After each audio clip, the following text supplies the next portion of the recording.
The Beast versus the Christ. How? Many people know of, or have heard of, the coming war between Jesus Christ and his angels versus the beast, the false prophet, and Satan and his angels, gathering all of the nations together for the battle of Armageddon. But with this talk, I will attempt to answer the questions of how can the beast and the false prophet battle against Christ and his angels when they are spirit and the beast is flesh, and the question of what weapons will the beast and false prophet use. And I will also show what role science plays in this final battle for the possession of the earth. The beast, with 7 heads and 10 horns. In my last 2 videos, I showed how the beast of Revelation 13, with 7 heads and 10 horns, symbolically represents all political governments on earth. Just as we know that Christ will strike all of the nations, meaning he will war against all of the governments of this earth. The Antichrist, man of sin, science.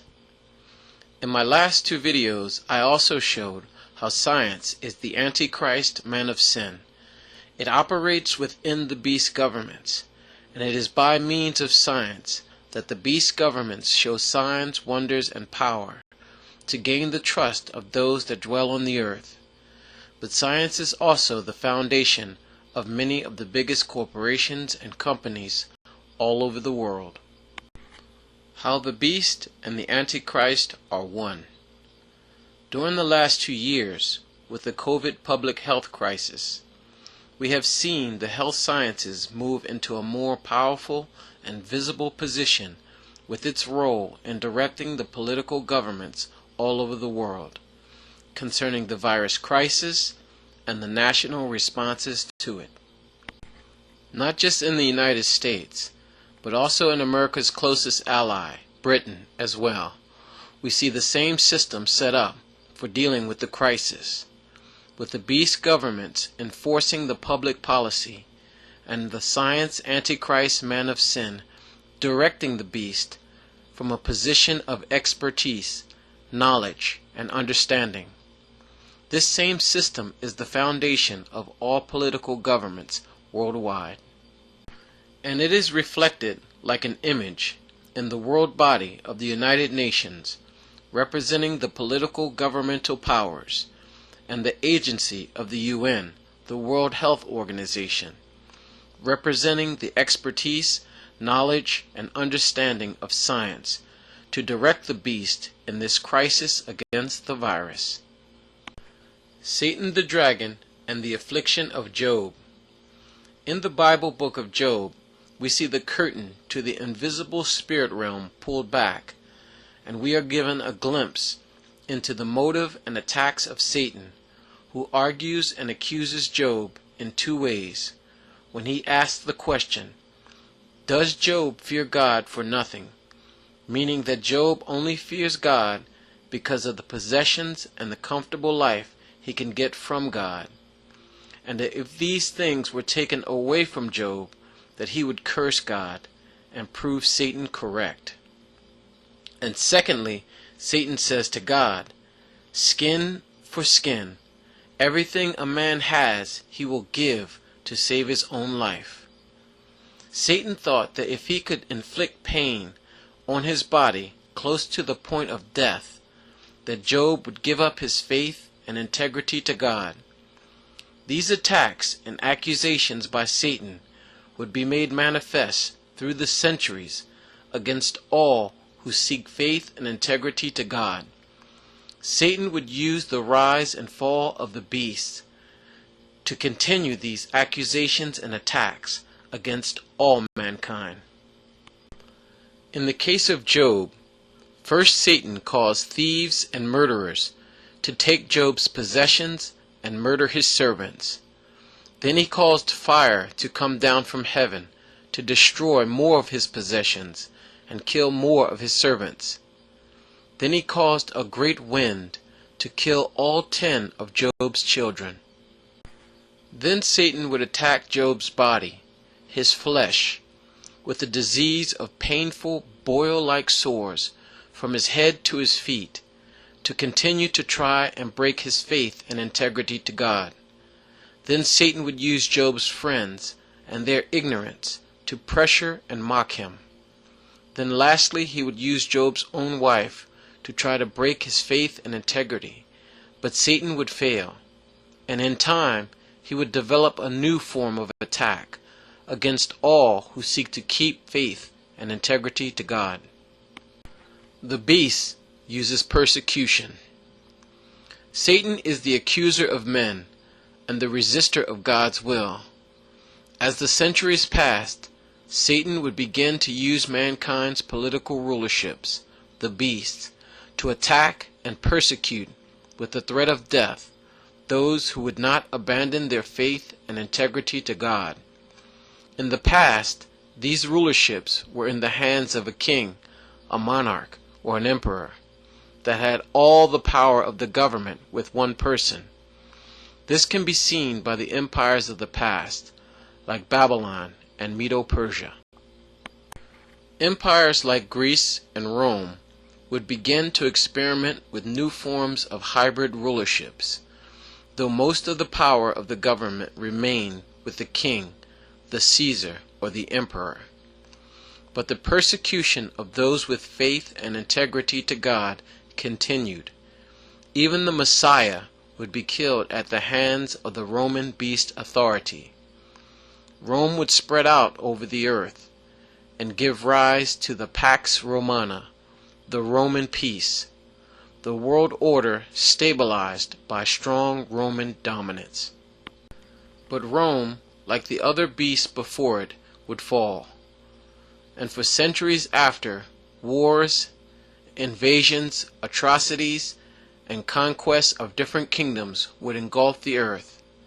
From the rise of the barbarians, to the Mongols, to the Ottomans, and the Islamic Caliphate, to a revived so-called Holy Roman Empire. But as the centuries continued, one of the territories from the old Roman Empire, Britain, would eventually emerge as the dominant power on earth, with the largest empire the world has ever seen, thanks to its powerful navy controlling the seas. It would give rise to the so-called Pax Britannia, the British peace, the world order stabilized by the dominance of Great Britain. But the atrocities of this and all beast kingdoms would continue to attack those with faith and integrity to God, through subjugation, theft of land, murder, atrocities, and enslavement. A new form of beast arises. Across the Atlantic Ocean, 13 colonies of the British Empire would break away and become the United States of America. It would form a new type of government based on the law of their constitution, by the people, for the people. And it would separate the power of the government into 3 branches, and give certain powers to its states to keep the beasts from growing too strong. And it gave the people a role and a say in the actions of the beast. This nation and its enlightened form of government would grow and spread around the world, and this nation would eventually become the most powerful government on earth, the so-called superpower. Thanks to it merging itself to science and innovation, its means of power projection on the world stage would dominate on land, in the sea, and in the air. But for all of the promise that the people of the world could see in this nation's potential to lead the world into a better future, a so-called Pax Americana, the American peace, the world order stabilized by the dominance of the American empire. But greed, corruption, theft, and murder would be beating in the heart of this beast from its inception. Even without a corrupt king or emperor, believing themselves to be a god, Satan seeks to corrupt the hearts of all mankind, which will always lead to a new beast rising and falling. The old forms of persecution. In the past, persecution against those with faith and integrity to God would often come from a king or an emperor, believing themselves to be a god and demanding to be worshipped, like the account of the Babylonian king Nebuchadnezzar, demanding that when certain music is played, that all must bow down and worship his image, or face immediate death by being burned to death in a fiery furnace.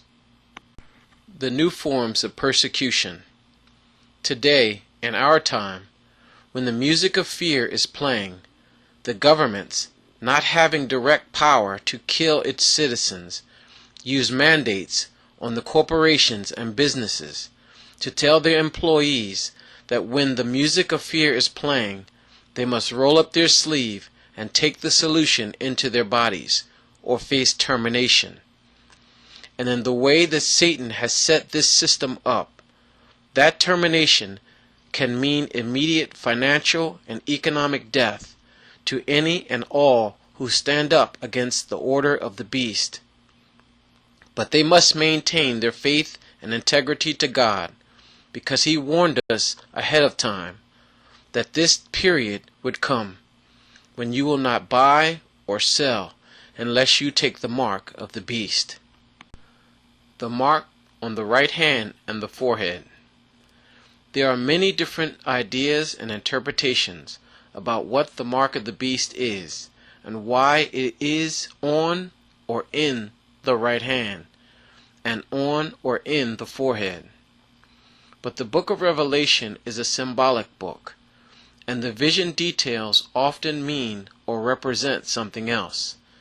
In the Bible, the hand and the right hand often means your actions or your works, and the forehead means your thoughts or your mind. This is pretty easy symbolism with these two, but what people have not understood is that the man of sin wants to go into all of the temples of God, which represents our bodies, and that is what's different from the beast of the past to the beast of our time. The beast of the past wanted you to bow. The beast of our time wants you to roll up your sleeve and receive his mark into your body. Science, the weapon of the beast. With each crisis, the beast governments look more and more to science, and now the world is in not one, but two global virus emergencies. And the threat of climate change on world health could have science move the beast governments to begin to try and take more control over the lives of those who seek faith and integrity to God. We are warned by Jesus himself that there will come a terrible time on the earth, that unless those days be cut short, no flesh will be saved. This prophecy will be fulfilled by one of the many weapons of science's creation. But maintaining faith and integrity to God, despite losing all of our possessions and comfortable life, despite what plagues might affect our bodies, even unto death, is how we win the battle for God and Christ. As Satan grows more desperate, knowing that his control over the nations of mankind by means of his beast governments is coming to its end, his attacks, accusations, and persecutions through the beast governments will intensify. But the kingdom of Christ Jesus will put down all of the beast governments once and for all. Thank you.